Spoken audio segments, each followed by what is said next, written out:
नमस्कार, मैं विशाल और आप देख रहे हैं वीएसएस न्यूज़। लगातार हम अपने चैनल के माध्यम से उन तमाम युवाओं की आवाज़ जो है उठा रहे हैं, चाहे बात हो बीएसएससी के छात्रों की, चाहे बात हो एसटीईटी की। एसटीईटी की लगातार खबर हम आप तक दिखा रहे हैं और आपका प्यार भी हमें लगातार मिल रहा है कि और भी एसटीईटी के मुद्दों को उठाइए। हम लगातार मुद्दा उठा ही रहे थे, तब तक हमारे बीच जो अनिल थे, आपको ही पता है कि अनिल जो है वो एसटीईटी के तमाम मुद्दों को लेकर आगे निकल रहे थे। कहीं ना कहीं उनको संयोजक भी माना जा रहा था कि यही है जो इकलौता इंसान है जो एसटीईटी के तमाम अभ्यर्थियों की आवाज़ बनकर मीडिया के सामने आ रहे हैं, चाहे नेताओं के सामने जा रहे हैं, उन तमाम गेट पर जा रहे हैं, गेट खटखटा रहे हैं, दरवाज़ा खटखटा रहे हैं। मगर कुछ दिन पहले अनिल गायब हो गए थे। क्यों गायब हो गए थे, कहाँ थे अनिल, क्यों नहीं दिख रहे थे, हम उन्हीं से बात करेंगे। अनिल, सबसे पहले तो आपका हमारे चैनल में स्वागत। सबसे आपको भी वीएसएस न्यूज़ को तहे दिल से शुक्रिया महोदय कि आपने मेरा मुद्दा उठाया। कहीं गायब नहीं हुआ। अनिल कभी डरने वाला नहीं है, अनिल कभी रुकने वाला नहीं, अनिल कभी थकने वाला नहीं, अनिल कभी हारने वाला नहीं है। अगर आज से 2-4 दिन बाद हो सकता है चांद और सूरज ना रहे महोदय, लेकिन मैं रहूंगा। ये दुनिया रहे या ना रहे, लेकिन मैं रहूंगा। बिल्कुल, इस बात से मैं पूरी तरह सहमत हूं, क्योंकि आपकी आवाज़ जो है वो शेर की दहाड़ से कम नहीं रहती है। मगर एक ऑडियो वायरल हुआ था जिसमें आपकी आवाज़ थी और एक किसी अनजान व्यक्ति की आवाज़ थी, जिसमें आपको गाली गलौज भी दिया गया था, धमकाया भी गया था। क्या था वो, क्या था फिर? देखिए, मैंने आपको पहले भी कहा है कि मैं आज तक के उम्र में मेरे पास एक भी केस नहीं है मेरे पर। न हत्या का, न बलात्कार का, न लूट का, न डकैती का, कोई केस नहीं मेरे ऊपर। मैं संवैधानिक तरीके से काम करने में भरोसा रखता हूँ। मैं मामला क्या उठा रहा हूँ, मैं मामला विज्ञापन का उठा रहा हूँ। सरकार ने राज्यपाल के आदेश से विज्ञापन निकाला था और उस विज्ञापन के आधार पे मैंने फॉर्म भरा था महोदय, स्टेट 2019 का। और उस विज्ञापन में चयन की प्रक्रिया वर्णित थी महोदय। हमने फॉर्म भरा, 3 साल तक इंतजार किया, तैयारियां किया, रिजल्ट आता है और रिजल्ट के बाद चयन की प्रक्रिया बदल जाती है। बताइए कहाँ का न्याय है ये? इसी के खिलाफ मैं संवैधानिक तरीके से माननीय सिटी मजिस्ट्रेट जो हैं उनके निर्देशानुसार गर्दनी बाग में धरना प्रदर्शन का आयोजन किया और वहाँ पे ज़बरदस्त लोगों ने अपने विचार विमर्श किए, अपने वक्तव्य को रखा शिक्षा मंत्री के खिलाफ, सरकार के खिलाफ। तो हमारा यह संवैधानिक राइट है। पत्रकार और आंदोलन ये लोकतंत्र के स्तंभ होते हैं। यहाँ पे मैं आपको 2 मिनट के लिए रुकना चाहूँगा। जैसे कि आपने बताया कि धरना स्थल पे आप धरना दे रहे थे, मगर उसी बीच हमने भी वो कवरेज किया था कि वहाँ से प्रशासन द्वारा जबरन आपको हटा दिया गया था। उसके बाद आप नेता प्रतिपक्ष तेजस्वी यादव के पास पहुँचते हैं, रात में उनसे भी बात होती है। आखिर हो क्या रहा है? अपना लोग मन की बात को क्यों नहीं रख पा रहे हैं? देखिए, संविधान का अवहेलना हो रहा है, खुल्लम खुल्ला ये धज्जियाँ उड़ाई जा रही है संविधान के। अरे मेरे भाई, इस दुनिया में कहीं ऐसा होता है, कहीं आज तक हुआ है कि सरकार विज्ञापन निकाले, विज्ञापन के अनुसार फॉर्म भरवाए, फॉर्म भरवाने के बाद एग्ज़ाम लेने के बाद रिजल्ट दे, और रिजल्ट देने के बाद जब ज्वाइनिंग लेटर देने की बात हो तो चयन की प्रक्रिया बदल दे, विज्ञापन बदल दे? कहीं होता है ऐसा? कहीं नहीं होता। ये के गो इंसान खाली धरती पे पैदा लिया है, विजय कुमार चौधरी, माननीय शिक्षा मंत्री। अच्छा। वही काम ये सिर्फ कर सकते हैं। उसी के खिलाफ मैं संवैधानिक तरीके से अपनी आवाज़ को रख रहा था गर्दनी बाग में, लेकिन पुलिस का बल प्रयोग होता है हम लोगों पर। अब हमारे धरना प्रदर्शन को, हमारा जो अनशन है उसको तितर बितर कर दिया जाता है। हम लोग इसीलिए नेता प्रतिपक्ष तेजस्वी यादव जी के पास गए थे और उनसे मांग कर रहे थे कि महोदय ये हमारे साथ नाइंसाफी हो रही है, गलत हो रही है, और अविलंब डीएम से बात किया जाए और सरकार से बात करके हमें पुनः वहाँ बैठने की इजाज़त दी जाए। अगर राज्य में शासन व्यवस्था का नाम नहीं हो सकता, अगर प्रशासन नाम की कोई चीज़ नहीं है, कानून नाम की चीज़ नहीं है, तो कम से कम हम भूख उपवास से अपने शरीर को कष्ट देकर अपने आप को समर्पित कर देंगे इस दुनिया के सामने। फिर दुनिया याद रखेगी कि बिहार में एक पढ़ा लिखा इंसान, स्टेट का अभ्यर्थी अपने विज्ञापन का पालन कराने के लिए दुनिया में प्राण त्याग कर दिया। अच्छा, अभी आपने जो बताया कि आप लोग धरना स्थल में बैठे थे, आपने सरकार से ये सूचना दिया था सरकार को? हाँ, या डीएम को सूचना दिया था? कितने दिन के लिए सूचना दिए थे आप? 2 दिन के लिए था। अच्छा। लेकिन मैंने कहा था कि हम आमरण अनशन जब तक मर नहीं जाएंगे ना, भूखे बैठे रहेंगे। अच्छा। लेकिन सरकार ने परमिशन नहीं दिया। तो नहीं दिया तो सरकार की गलती है भाई। आंदोलन पूछ के करेंगे, किसी के पूछ के करेंगे आंदोलन कि हम कैसे करेंगे? शिक्षा मंत्री हाथ में लेंगे कानून को, शिक्षा मंत्री संविधान को हाथ में लेंगे और हम पूछ करके धरना प्रदर्शन करेंगे? ये भी अधिकार मेरा नहीं है। बाबा साहब अम्बेडकर ने सब अधिकार दिया है हमको कि अगर सरकार की अवहेलना हो रही है, अगर कानून की अवहेलना हो रही है, अगर संविधान की अवहेलना हो रही है, तो लोगों को शांतिपूर्ण तरीके से, कानूनी तरीके से आंदोलन करने का अधिकार है। और हम यही तो कर रहे थे, हम कहाँ कुछ कर रहे थे इससे अलग। लेकिन सरकार क्या करते है, तितर बितर करती है। अगले दिन फिर कहती है कि 3 बजे का अल्टीमेटम है, हाँ आपको सरकार से बात करा देंगे। तो हम लोगों ने भी सोचा कि चलो सरकार से मिलने ही के लिए आए हैं, सरकार से बात करवा देता है। तो हम लोगों को बजावते सचिवालय में हमारा डेलीगेशन को ले जाया जाता है। शिक्षा विभाग के जो अपर मुख्य सचिव श्री संजय कुमार हैं, उनसे हमारी बातचीत करवाई जाती है। वो हमें आश्वासन भी देते हैं कि बीच का रास्ता निकाला जाएगा, आप लोग धरना प्रदर्शन को समाप्त कर दीजिए। तो हम लोग धरना प्रदर्शन को समाप्त कर दिए और अगले दिन मेरे फ़ोन के ऊपर धमकी आती है, जो मेरा ऑडियो आपको सब पता है। धाम गाली, माने आत्मसम्मान पे झटका, संविधान पे झटका, और कहा जाता है कि अगर शिक्षा मंत्री के खिलाफ बोलोगे तो तुम्हारी माने बुरा अंजाम होगा, तुम्हारा बुरा अंजाम होगा। ये पूरी तरह से गलत है। तो और इसके संदेह है या क्या है? नहीं, संदेह नहीं है मुझे किसी पे। वो मोबाइल नंबर है, वो मोबाइल नंबर तुरंत ट्रेस हो जाएगा, तुरंत उस पर कार्रवाई होगी। गांधी मैदान थाने में हमने आवेदन लगा दिए हैं और गांधी मैदान थाना के अधिकारी लोग बोले हैं कि इस पर जांच कर करके आगे की प्रक्रिया करेंगे। लेकिन मैं एसएसपी महोदय, सिटी एसपी और डीजीपी बिहार सरकार, मैं डीजीपी के पास जा रहा हूँ और अपने विचार को रखूंगा, कार्रवाई होगा, सवाल ही नहीं उठता। अनिल जैसा पढ़ा लिखा इंसान, संविधान को समझने वाला इंसान के साथ अगर अवहेलना हो गया इस राज्य में, तो समझिए कोई टीक नहीं पाएगा दूसरा। तो मेरे साथ नहीं हो सकता, क्योंकि मुझे हर कानून पता है, संविधान पता है, अधिकार पता है, पुलिस के रूल पता है, डीजीपी पता है, एसएसपी पता है। बिल्कुल, पढ़े लिखे इंसान है तो जाहिर सी बात है कि आपको कोई ठग नहीं सकता। कोई ठग नहीं सकता है। अच्छा, एक बार फिर से मैं चाहता हूँ, शायद बहुत सारे लोग जो है वो एसटीईटी के बारे में भूल गए होंगे, स्टार्टिंग से बताएंगे क्या कि हुआ क्या है? जरूर बताएंगे आपको।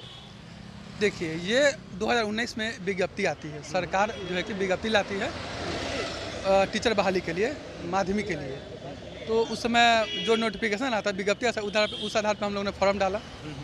फॉर्म, उसके बाद एग्ज़ाम होती है, एग्ज़ाम एक बार होती है, उसमें कुछ भ्रष्टाचार के लेकर फिर से कैंसिल हो जाती है, फिर दोबारा एग्ज़ाम होता है, फिर वो भी कैंसिल होता है, कुछ सेंटर कैंसिल हो जाते हैं, फिर ऑनलाइन एग्ज़ाम लिया जाता है, तीसरा बार ऑनलाइन एग्ज़ाम लिया जाता है, और फिर उसका रिजल्ट आता है। और जब रिजल्ट 2021 में दिया जाता है, जब रिजल्ट दिया जाता है, सभी अभ्यर्थी खुश होते हैं कि चलिए अब तो रिजल्ट आ गया, हम लोग को जॉब पक्की हो जाएगी। यहाँ तक कि बोला गया था कि दीपावली में मिठाई खाने के लिए तैयार रहे।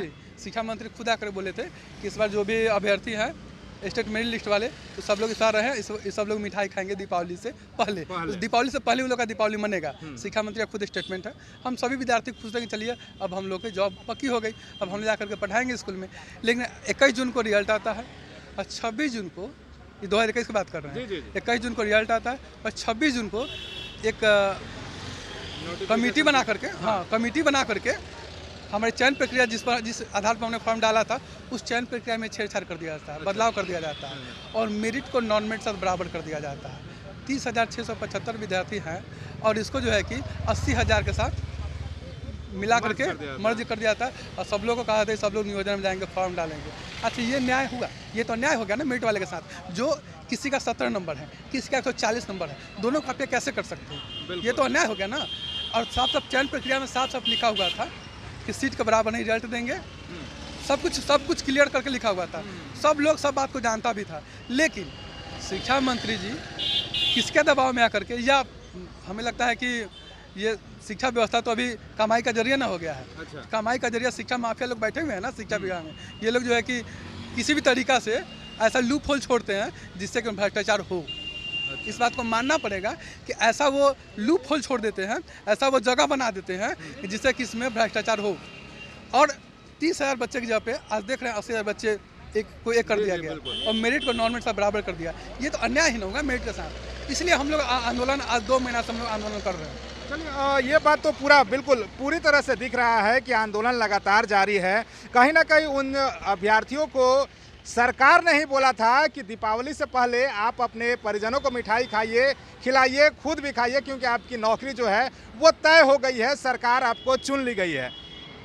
फिर से वापस आते हैं आपके पास और फिर से उन्हीं बातों को लेकर आते हैं कि उन तमाम अभ्यर्थियों का क्या होगा।